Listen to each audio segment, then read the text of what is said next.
Kallid kolleegid, minu eesti keel on väga aeglane ja väga piiratud. Ma õpin, aga I need to shift to English today. So first of all, I would like to express our, I'm speaking on behalf of the Johann Schutte Institute, our sincere gratitude to the Estonian Academy of Science for supporting our project that in fact started on the 24th of February of the last year with the shocking event of the war in Ukraine. And the changes, not only political changes on the ground, but also changes in the academia. So indeed, we are facing something which might be unique for my generation of political scientists. It's a paradigm shift in studying Russia. And I will just maybe need to add a very short note on positionality. With my Russian-Ukrainian background in my family, I felt personally very much affected by these events, and that was a kind of a motivation to move forward with this project. And we just started a few months ago. We convened a research workshop in Tartu, and we are planning a new research workshop in Tallinn next spring.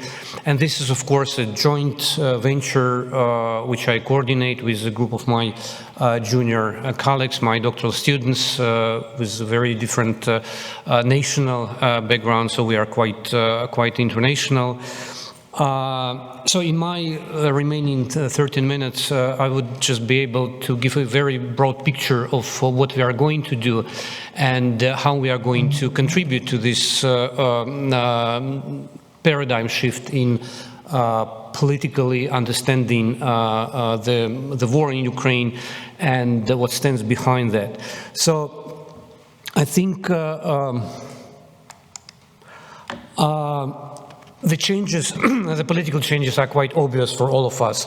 On the 24th of February, we could definitely say a big farewell to many important structural issues that were related to Russia's role in Europe, including Russia's NATO cooperation and cooperation between Russia and the European Union. I think Russian soft power has gone. I think Russian commitment to different forms of regional building have disappeared. And by and large, I think this is the end of the post-Soviet, post-Soviet frame of reference in a more general sense. But the question is, what are the new questions that have popped up against this background? I think something which is quite obvious is that we didn't expect, we in the community of political analysts, we didn't expect Russia to start the war. That means that we missed something. And that's what stands behind the idea of academic audit of our previous assumptions and our previous expectations and anticipations. Many of us did not expect Ukraine to resist that effectively. Again, that means that we missed something, and this something I would call an agency of Ukraine. Many of us were looking at relations between Russia and Belarus from purely economic perspective. That's not the case. Now we see that it's not just an economic integration. This is a major security project that threatens not only Ukraine, but also many neighboring countries. So that's a bunch of novel questions that we need to address. And to continue with that, why do we need a re-examination or an audit of Russian studies? I would say that there are many dimensions and many ways to answer this question. Well, on the one hand, it's a cognitive problem. So Russian political system is not just authoritarian or illiberal. It's something more than that, and we need to look more specifically at how we characterize and how we see the transformation of Russian political system that went definitely far beyond our expectations, basically the mainstream in political science. Then there is a practical problem here. What we are witnessing is a radical expansion of possible options and possible alternatives. And some of these alternatives were unthinkable before, like a nuclear blackmail, for example. We did not think about that seriously. Now we need to do that. We did not think about a possibility of territorial reshuffling in Europe. again been somehow hypnotized by the end of the Cold War and the fall of the Berlin Wall and this golden decade of cooperation in the 1990s. So now I think we need to come back to much more sober explanations of what happened. And for that we need a new language, because many concepts that we use, they just do not work.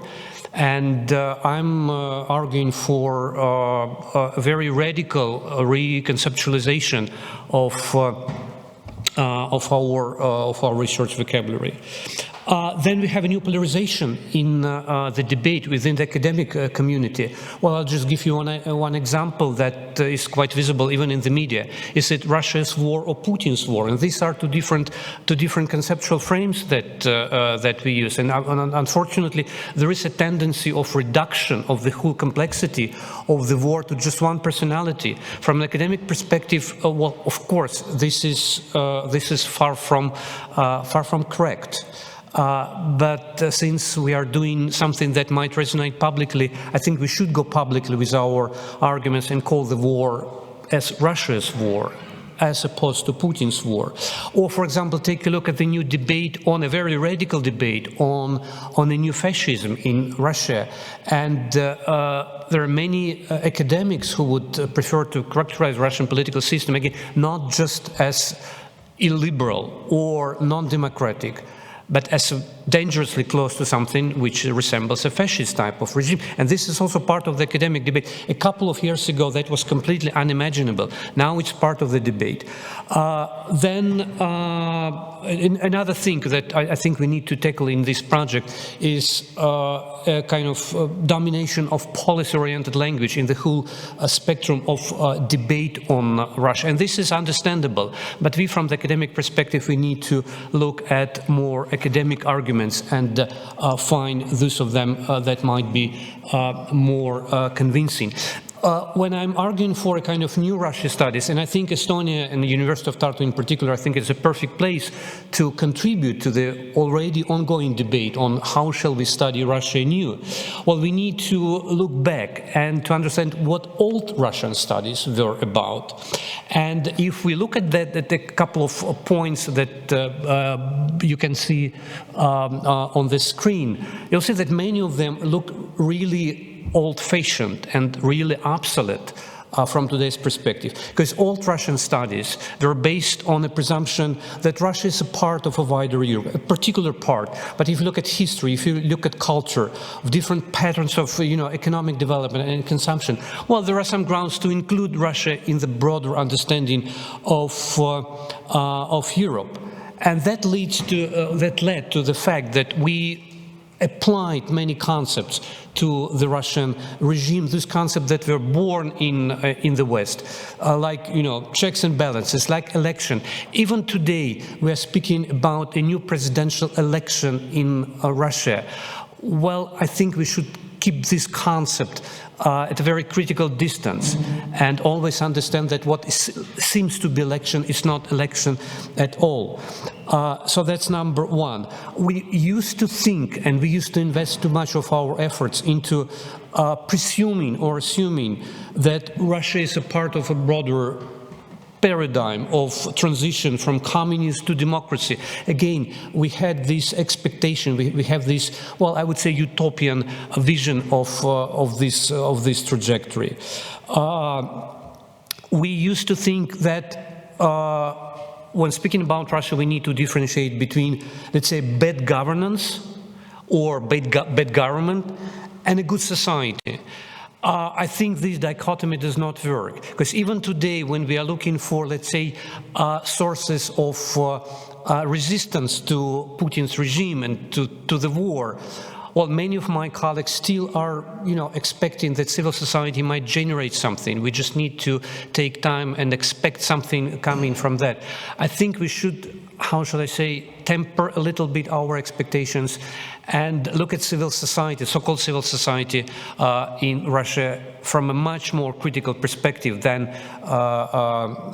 we did it before. And another element of the, let's say, old Russian studies is the idea of kind of Western responsibility for transition in Russia. which reached its highest point in the idea of some American colleagues like John Mearsheimer saying that it's a Western fault. It's not Putin's fault, but it's Western fault. I think, again, this is another argument that we need to critically, I would say very critically, engage with. And since I want to leave maybe a couple of minutes for questions and discussions, well, I would just finish at the new challenges that we are facing. And the challenge is that it's a crisis of Western narratives about Russia, narratives of kind of inevitable convergence or integration Russia in Europe through different concepts like Handel, the idea of modernization of Russia. It does not work, and we need to accept it. A new challenge is the exponentially growing debate on Russian colonial identity and the idea of decolonization. I mean, each second conference on Russia nowadays is focused on the idea of decolonization, and the concept comes in a variety of versions. So we would like to contribute to this debate. What does decolonization mean from different perspectives? I would add to that looking at Russia not as confirming certain let's say theoretical models that we used to have, but as a deviant case, as a case that digresses from, let's say, a liberal understanding of normativity, a liberal understanding of international order, etc. So the idea of exception or the idea of digression, I think, also can be inscribed into our paradigm that we are trying to deal with. And finally, we need to look at political language and political linguistics. Russia was playing language games for more than a decade with Russia, trying to infuse its own meanings into deeply inherently Western concepts like integration, that basically means spheres of influence. So we need a translation. And I think there is ample space for political linguistics in our project. When Russia speaks about human rights, of course this is about Russian speakers abroad. When Russia speaks about soft power, it's basically about intervening into, let's say, social and political processes abroad. When Russia speaks about cultural diplomacy, it boils down to propaganda, etc. So I think this kind of translation can also be part of what we are going to do within the framework of this project. And just the very last slide, I have too many of them. Yeah, so basically we have three concepts that we are planning to use in the future research, and all of them are related to the concept of sovereignty, because I think this is the key concept. So we are going to see how Russian sovereign states appropriates time, politics of memory, how Russian state appropriates space, which includes expansion or enlargement, and how Russian state appropriates body. And there is an ample space for biopolitics, which is one of my favorite topics in research. So we'll try to incorporate these three elements into our future research, and hopefully we can come up with a special issue in one of international journals we are working on. And there will be a panel at the annual Russia Studies Conference at the University of Tartu. So we have a lot to do in the forthcoming months. Thank you very much. Soraita. Thanks a lot, Andrey. Are there any burning questions? Maybe presented in Estonian, English, Russian, Ukrainian language, whatever you like. Yes, Birute Klaas-Lang, please. Yes, thank you very much for a very interesting presentation. I would like to ask, what do you feel, personally, what do you feel about International Olympic Committee decision to allow Russian sportsmen to attend Olympics in France, in Paris? Well, I would say that it could have been worse, because, well, potentially I could not rule out the complete lifting on of the ban on participation of Russian team because we know that the International Olympic Committee has a very good relations with the Kremlin since the Sochi Olympics.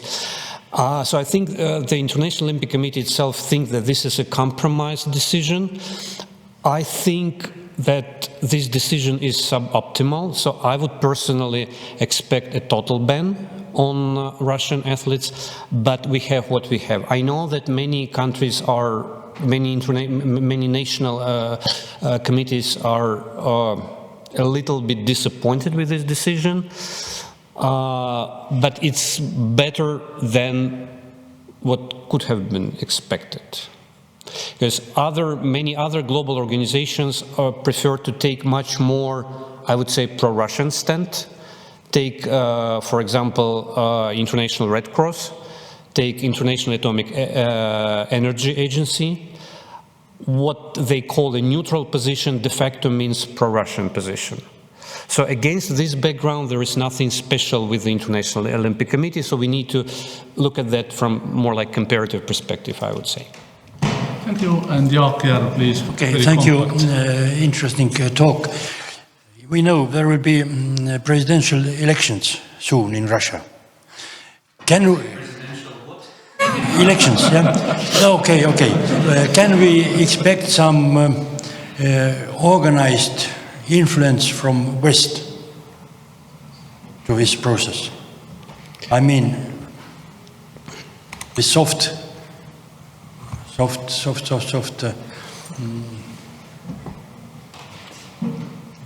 so some some organized propaganda from West to Russia. Well, frankly speaking, I'm very skeptical about that, because the West tried many different ways of influencing and the change in the state of mind, starting from 1991. And I was myself a part of many projects in one way or another initiated by the West, aimed at, what you might call soft power, etc. Well, I think the results are very limited. And the problem is that a significant number of, I would say, a significant percentage of liberally minded Russians, they left the country. And there are hundreds of thousands of Russians, in Europe, in the States, elsewhere. So they are not in Russia. And well, basically those who stayed in Russia, of course I overgeneralize, but we don't have data on that, and it's very hard to prove it with empirical facts. But the general impression is that those people who stayed in Russia, they are ready for compromises with the regime, and the most we can expect from them is taking kind of relatively neutral and distant position towards the Kremlin, but not being a source of challenging or changing the regime. I would be very surprised to see any strong indications of the ability of Russian civil society to change the regime. Thank you. Thanks a lot once more.